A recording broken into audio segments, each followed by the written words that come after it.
Hello, my name is Herschel. Today's video is going to be about 6th and 8th day man. But first, I want to give thanks to God for being able to see these things that I do and interpret them. And it's an honor and privilege to be able to serve Him and bring the message to y'all. Okay, let's get started. 8th day man. A day with the Lord is like 1,000 years. Peter says it plainly, quoting a Psalms that's already centuries old by his time. And once you run creation week on that scale, some things Genesis only hints at starts to open up. Day 6. Most people assume this is Adam's day. It isn't. Not the Adam we think of. Genesis 1:26-27 says, God created mankind, male and female, and told them to multiply and fill the earth. The word there is bara, create. And notice what's missing. No breath of life. Nothing is breathed into this man. He is created. He's told to multiply, and the text moves on.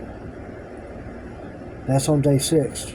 Now, if a day is 1,000 years to the Lord, then another 1,000 years has passed before day 7 has showed up, or close to it. Day 7, rest. God sets the day apart. Nothing formed, nothing breathed, just rest.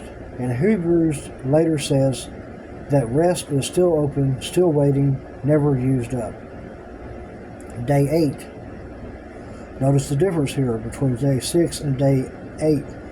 Adam. Day 8. Now Adam shows up, and the word changes. Genesis 2:7 doesn't say created. It says formed. Yet sire. That's the Hebrew word. A potter shaping clay. And this time, breath is named specifically. God breathes into him. And then he becomes a living soul. Day 6 man was made. He was created.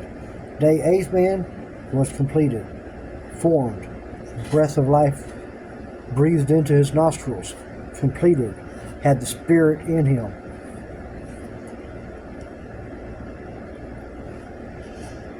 Run the a day is like 1,000 years math from Peter 3:8 across the creation week, and Adam, the formed, breathing, complete man, lands on the 8th day, not a repeat of day 6, something further along.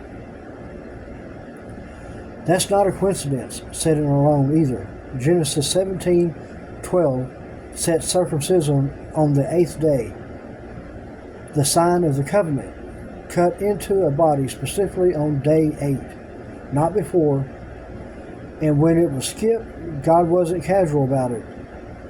Genesis 17:4 says, the uncircumcised are cut off, having broken the covenant. Exodus 4 shows the Lord confronting Moses himself over an uncircumcised son, sharp enough that Moses' life was on the line until it was done. The 8th day isn't a random detail.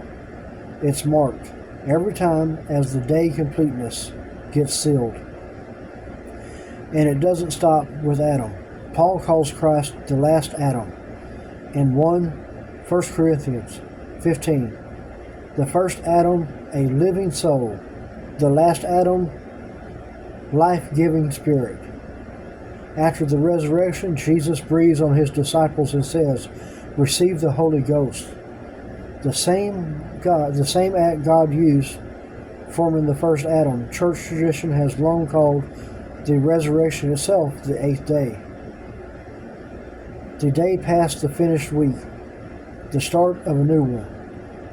Same pattern, same day, shown up at the beginning and shown up at the last Adam. Now here's the piece we're sitting with. Where did Cain get his wife? Most people jump straight to the conclusion that it was his sister. And that's the common answer. Not one I'm ruling out, but Go back to day 6, mankind plural, male and female, created and told to multiply and fill the whole earth. Formed before Adam was even breathed into on day 8. If that's a population separate from Adam's specific line, then Cain leaving to the land of Nod and finding a wife there isn't as strange as it sounds. He may have walked out of Adam's line and into the earlier, wider day 6 population. I can't say for sure, but it basically says it right there. 6th day was made to populate the earth. And hunt and farm and stuff like that. But Adam was made for a relationship with God. And he was breathed God's spirit into him, which is another Jewish word for spirit, breath. It has multiple meanings, but because Hebrew words are layered, so you have breath, spirit, life, and they're all saying another part of the word. They're layered.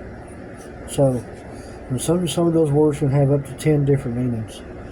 Alright, so I hope you appreciate this. I enjoy doing it.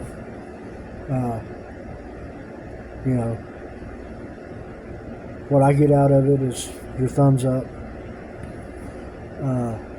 your likes, your comments. I don't make money off doing this. Don't ever plan on it. But it's nice to hear a comment or a thumbs up. It even feels good when I get a subscriber. But I don't care about subscribers or anything. You can push the message out on your own simply by sharing this with others. So if you don't want to subscribe or anything else, but you find it interesting, just share it with a friend. I appreciate it. Thank you.